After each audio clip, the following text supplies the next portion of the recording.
O assunto de hoje é fisiologia muscular. Nessa aula nós vamos nos ater à contração do músculo estriado esquelético. O corpo humano tem 3 tipos de tecido muscular. Os músculos esqueléticos, nós vemos estrias transversais. O músculo cardíaco, onde também tem estrias, mas não é totalmente igual ao esquelético. Ele fica no meio termo entre o esquelético e o liso, com características iguais ou com características parecidas com os músculos esqueléticos e características que são parecidas com o músculo liso. E o músculo liso, onde são fibras que não têm estrias como os músculos esqueléticos e cardíacos. Os músculos esqueléticos, eles têm a contração voluntária, ou seja, depende da nossa vontade. Eles contraem em resposta a um sinal de um neurônio motor somático. Esse neurônio sai do sistema nervoso e vai excitar o músculo lá em sua origem. O sinal que dá início à contração é o nível de cálcio intracelular. E o movimento produzido é produzido através de uma proteína, miosina, que vai utilizar uma energia armazenada em ATP para mudar a conformação desse músculo, fazendo o encurtamento dos sarcômeros. A musculatura corporal ela é responsável por aproximadamente 40% de todo o peso corporal. E é um conjunto de fibras que vão trabalhar junto. Essas fibras são fibras multinucleadas. A célula muscular ela é chamada de fibra muscular. E a membrana plasmática muscular é chamada de sarcolema. Assim como o citoplasma é chamado de sarcoplasma e o retículo endoplasmático no músculo é chamado de retículo sarcoplasmático. As miofibrilas são feixes organizados de proteínas contráteis e proteínas elásticas. Essa união entre proteínas contráteis e elásticas que vai fazer o encurtamento do sarcômero, que é a contração muscular propriamente dita. Já o músculo cardíaco é um músculo com contração involuntária, é um músculo que ele tem múltiplos níveis de controle, ele não tem só o controle neuronal, ele também tem controle hormonal, ou seja, a atividade dele também é sujeita à modulação do sistema endócrino. O sinal que dá início à contração também é o nível de cálcio intracelular, e o movimento também é produzido através da miosina, uma proteína que utiliza o ATP como moeda de energia para mudar sua conformação. O músculo liso também tem contração involuntária, também tem múltiplos níveis de controle, assim como o cardíaco, ou seja, ele também está sujeito à modulação do sistema endócrino. E o sinal que dá início também é o nível de cálcio intracelular. Então, até aqui já deu a perceber que o cálcio é importante para toda a contração muscular. E o movimento é produzido da mesma forma com a proteína motora miosina, utilizando a energia do ATP para mudar a sua conformação, com algumas peculiaridades. Esse desenho mostra um corte do músculo esquelético, aqui o tendão, que é a parte onde fixa ao osso. Nesse corte aqui dá para ver nervos e vasos sanguíneos que irrigam e que levam sinais elétricos e químicos para esse músculo. Um fascículo muscular, que é um feixe de fibras, e aqui uma fibra muscular. Esse esquema mostra a composição do músculo esquelético, que ele tem tecido conectivo, tem os fascículos musculares, além de vasos sanguíneos e nervos. Esses fascículos são compostos por fibras, são as células musculares. E cada célula ela tem núcleos, tem sarcoplasma e tem o sarcolema, além de túbulos T, que os túbulos T eles estão acoplados ao retículo sarcoplasmático, que são importantíssimos na contração muscular. E dentro desse sarcoplasma, nós temos as miofibrilas, as mitocôndrias, responsáveis pela respiração celular, e grânulos de glicogênio, que é a energia, que é da onde eles vão tirar a energia para a produção de movimento. Essas miofibrilas são compostas de troponina, actina e tropomiosina, que são chamados de filamentos finos. A miosina, que é chamada de filamentos grossos, a titina e a nebulina. E eles se organizam no sarcômero, que é a unidade funcional do músculo. Nesse desenho é possível ver um sarcômero mais detalhadamente. Nesse corte aqui, é possível ver o retículo sarcoplasmático, como ele é distribuído no músculo. os túbulos T, o núcleo. E aqui, cortando, dando um zoom maior, é possível ver uma miofibrila onde dá para observar alguns sarcômeros aqui. Essa miofibrila ela tem vários sarcômeros ao longo dela. E nesse pedaço aqui embaixo a gente vê um sarcômero, um pouco mais detalhado. Vamos ver um pouco mais à frente, mais a fundo. Túbulos T. Os túbulos T são os túbulos que conduzem o potencial de ação que vai disparar todo o processo de contração. Então ele é intimamente ligado ao retículo sarcoplasmático, principalmente pela cisterna terminal. Nesse meio aqui tem o filamento de miosina, né, que é o filamento grosso, e o filamento fino, principalmente a actina. O sarcômero, ele tem disco Z, que é o disco de ancoragem para os filamentos finos. Ele tem a banda I, que é uma região onde é ocupada pelos filamentos finos. A banda A, que o centro ocupado apenas pelos filamentos grossos. A linha H, ocupada só por filamentos grossos. A linha M, que divide a banda A ao meio. Nesse desenho aqui, é possível ver tudo o que já foi falado antes. Banda I, onde só tem filamentos finos. Banda H, onde só tem filamentos grossos. A linha M, que divide a banda H ao meio. A banda A, que tem a extensão de todo o filamento grosso, mas ela, além de filamento grosso, ela também tem filamento fino. Nesse corte transversal, de acordo com o nível do corte, dá para se ver a banda I, que só tem actina, a banda H, que só tem miosina, a linha M, que vai mostrar a miosina ligada com proteínas acessórias, e a banda A, onde dá para se ver os filamentos mais grossos de miosina e os filamentos mais finos de actina. Esse é um desenho esquemático de um sarcômero, que é a unidade funcional do músculo. Repetindo aquele sarcômero aqui, mais uma vez é possível ver banda A, filamentos grossos, zona H, somente filamentos grossos. A banda I vai do final do filamento grosso de um sarcômero até o início do filamento grosso de outro sarcômero, nessa região aqui, ó, daqui até aqui. Aqui tem um músculo relaxado e aqui tem um músculo contraído. Nessa parte, a gente vê que na contração muscular os filamentos finos se aproximam ou se aproximam da banda M. Nesse caso aqui, onde há um relaxamento muscular, o músculo está relaxado a uma distância, um espaço dos filamentos finos até a linha M. As miofibrilas são estruturas contráteis. Cada miofibrila vai ter vários sarcômeros, ou seja, vai ter uma sequência de sarcômero, como se fosse dessa forma, um sarcômero, outro sarcômero, outro sarcômero. As proteínas importantes ali são a miosina, que são filamentos grossos, essa miosina é que produz, principalmente ela que produz o movimento. A actina, que são os filamentos finos, divididos em actina G e actina F. A tropomiosina e troponina, que são filamentos reguladores. A titina, que estabiliza a posição dos filamentos contráteis e, com isso, vai fazer com que o músculo possa contrair e voltar ao repouso. Filamento elástico. A nebulina, que é um filamento não elástico, essa nebulina auxilia no alinhamento da actina. E as ligações cruzadas de baixa energia, no momento do relaxamento, e alta energia no momento de contração.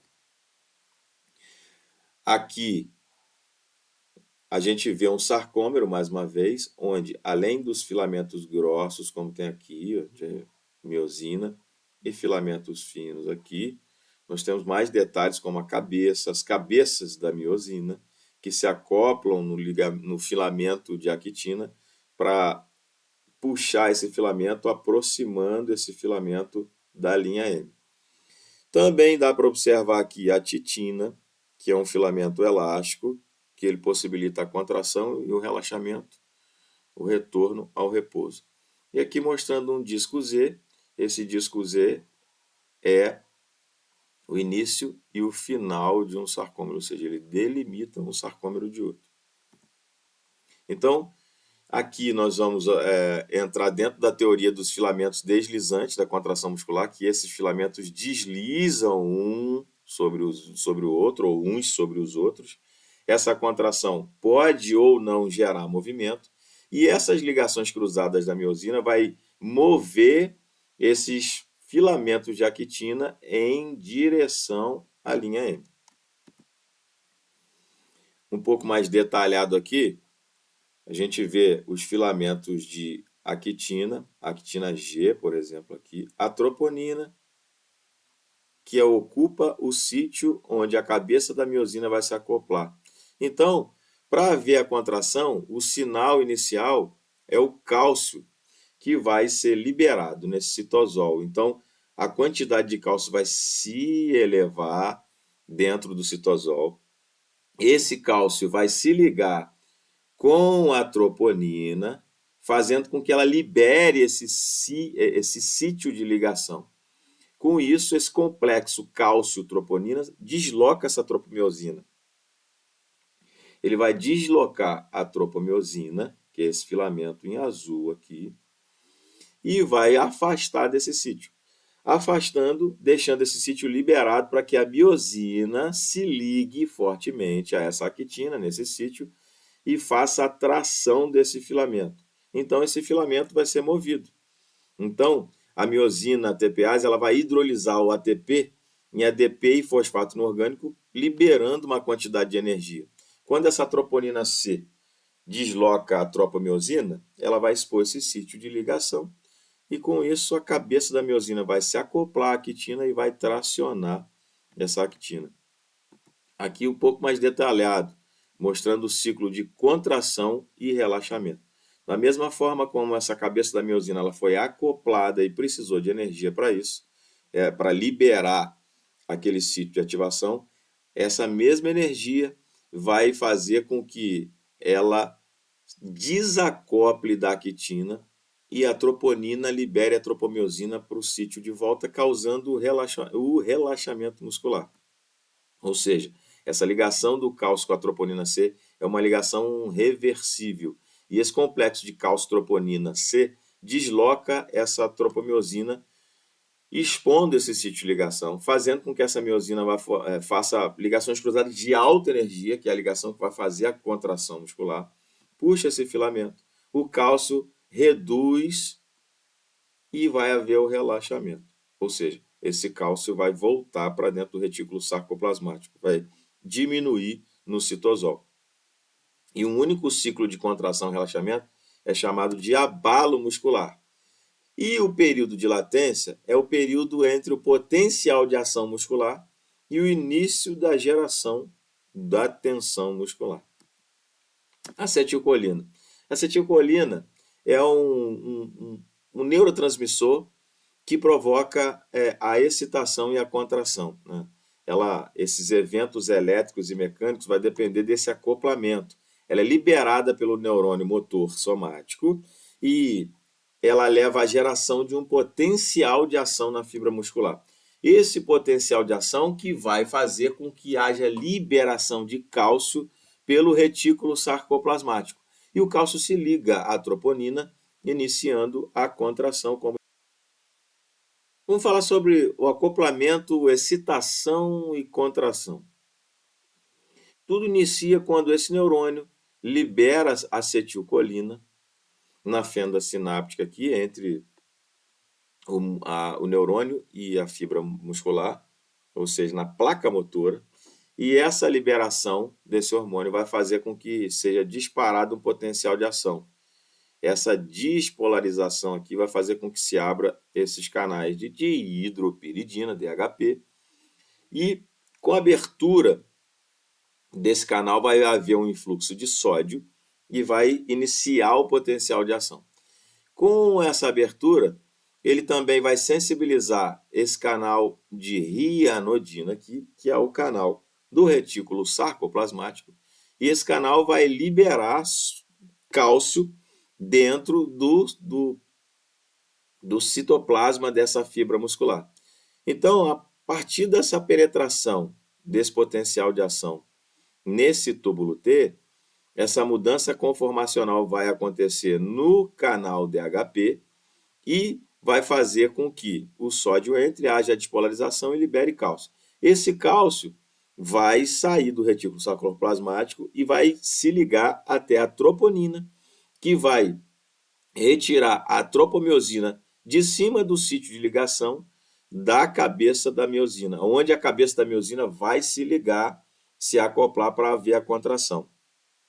Depois, quando houver a contração completamente, esse cálcio tem que ser liberado de volta para o retículo sarcoplasmático e algumas bombas de cálcio ATPase vão jogar esse cálcio novamente para dentro do retículo sarcoplasmático. Com isso, vai haver gasto de energia para se ter o relaxamento muscular.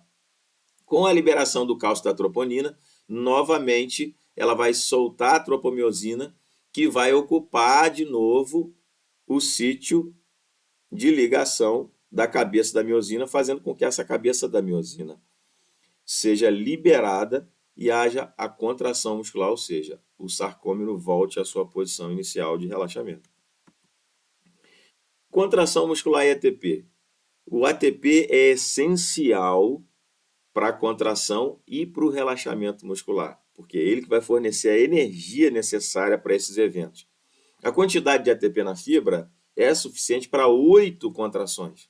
E a reserva energética de segurança do músculo é a fosfocreatina.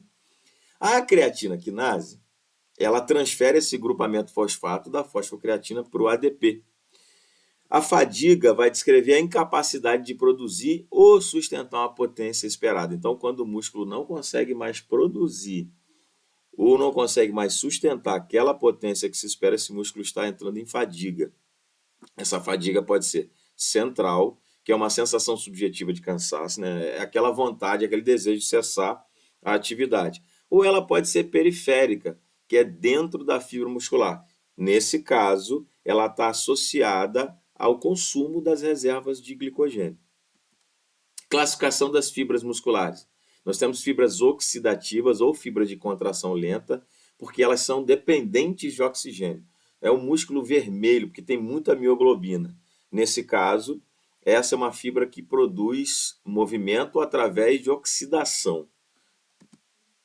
As fibras oxidativas glicolíticas de contração rápida, ou seja, são as do tipo 2A. Elas têm propriedades intermediárias entre oxidativas e glicolíticas, enquanto as outras são exclusivamente oxidativas, ou seja, essa aqui ela também consegue produzir contração sem oxigênio ou com quantidade menor de oxigênio.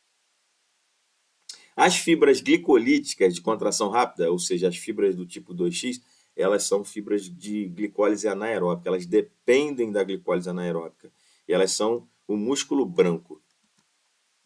Esse quadro aqui é um resumo de cada fibra, mostrando aqui fibras oxidativas que têm a velocidade de desenvolvimento da tensão máxima é lenta, a tipo 2A, que ela é meio termo da primeira e meio termo da segunda, então ela é intermediária, e é o tipo 2X, que é fibra rápida.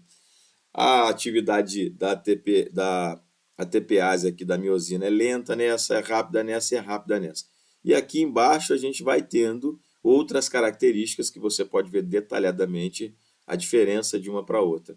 Um exemplo interessante aqui embaixo é a densidade capilar, que nessa aqui é alta e nessa aqui é baixa, já que aqui ela precisa de um consumo, ela tem um consumo de O2 muito alto, então ela precisa de uma oferta de sangue maior, assim como a quantidade de mitocôndrias para fazer a respiração celular e produzir energia ali, que tem que ser alta, e aqui tem poucas.